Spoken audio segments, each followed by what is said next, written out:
Hello peoples of the world! So I just wanted to start this video by saying that since my last video, my book, The Lost Queen, has officially been published. It is available in paperback and ebook, and you can get it on Amazon. Links will be down in the description. So if you guys didn't know, I'm a student. Now, if you're a young writer and a student, or you also have a job aside from writing, you probably know how hard it is to effectively balance both your writing life and your actual life. And yes, being a student is a full-time job. A very stressful job. But after 4 years of juggling my school life with my writing life, I have returned to offer up some tips and tricks I have learned and implemented over the years so that you can more efficiently balance your life. Number 1, keep a journal with you at all times. So until the second semester of my senior year of high school, which was not that long ago, I didn't have much computer access. I had my family computer at home and the school computers, which you had to have a special pass to use during our study hall periods. This was a problem because that was when I did all my homework. That's not true. I procrastinated the whole time, every single time.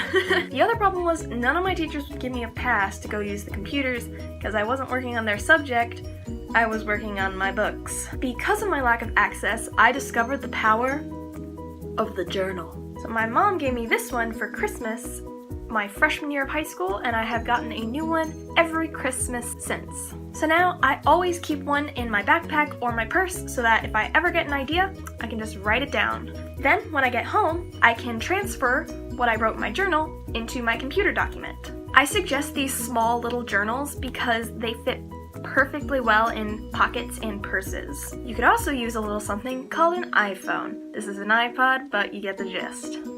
I don't know about other brands, but my iPod has a Notes app. You can also download a Google Doc app, or really any food processing. Oh goodness. Or really any other word processing system. I actually used that a lot on bus rides in high school, but not in class. I found that teachers aren't very happy when you try to type up your books on your iPod in the middle of math class. But so far I haven't really gotten in trouble when I pull out my notebook in class.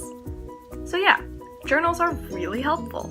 Number 2, when you're not physically able to write, work on improving your craft in other ways. It doesn't matter how long you've been writing, you can always improve. Trust me.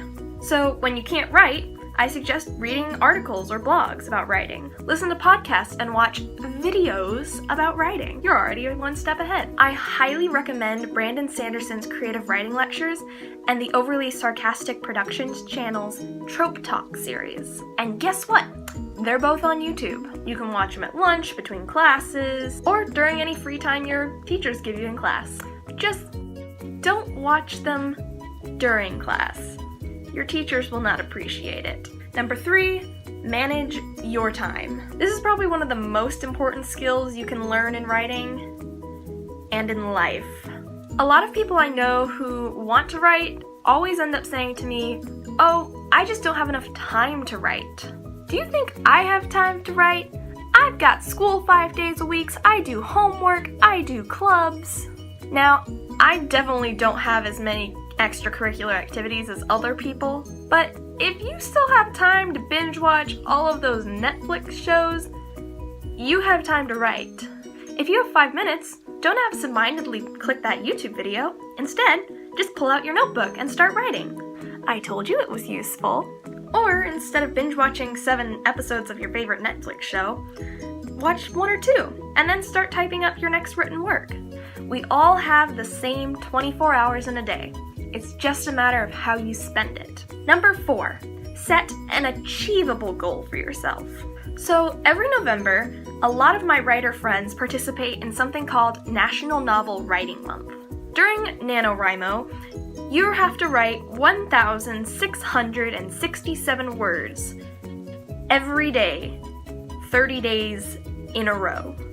I don't know about you, but that's a lot of words when you're a full-time student. Now, if that kind of goal works for you, good for you. But if it doesn't, try setting a goal for yourself that actually works, that you can achieve on a daily basis. Personally, I try to write 100 to 200 words a day. That doesn't seem that daunting, but After a week, you already have 700 to 1,000 words.